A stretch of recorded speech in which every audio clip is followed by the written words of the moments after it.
नमस्ते दोस्तों। आज हम एक ऐसी दुनिया की सैर पर निकलेंगे जो हमें दिखाई तो नहीं देती पर हमारी जिंदगी का अब कह सकते हैं एक बहुत जरूरी हिस्सा है। ये दुनिया है छोटे छोटे नन्हे जीवों की जो हमारे लिए कमाल की चीजें बनाते हैं। सोचिए, आपकी सुबह की दही से लेकर जिंदगी बचाने वाली दवाइयों तक सब कुछ। तो चलिए शुरू करते हैं।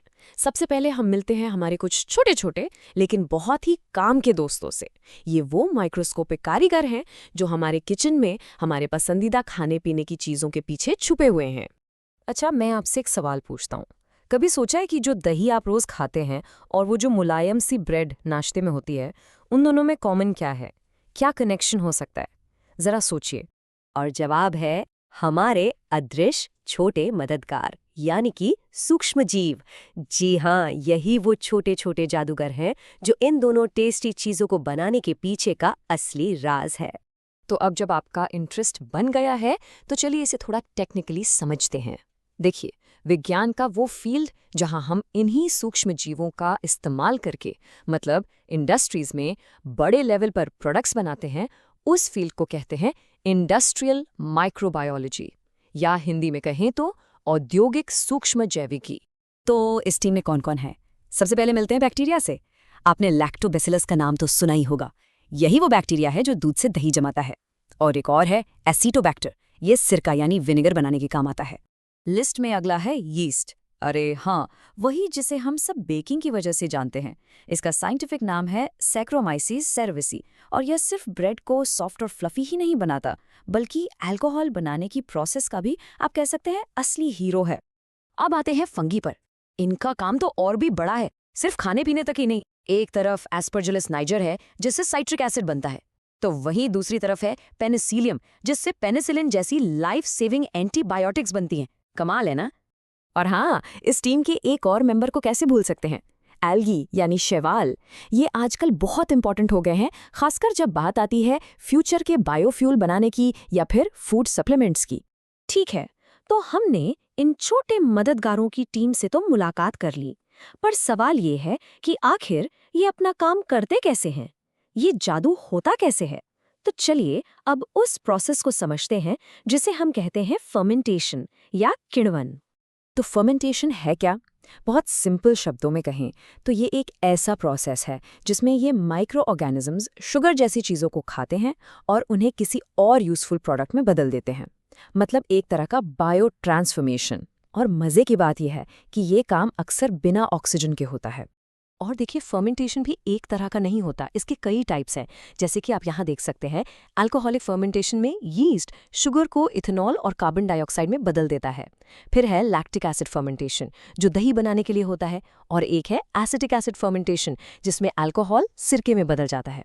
तो मतलब अलग माइक्रोब, अलग प्रोसेस और बिल्कुल अलग प्रोडक्ट। अब ये सारा काम किसी छोटी सी लैब में तो होता नहीं है ना, ये होता है बड़ी बड़ी फैक्ट्रियों में।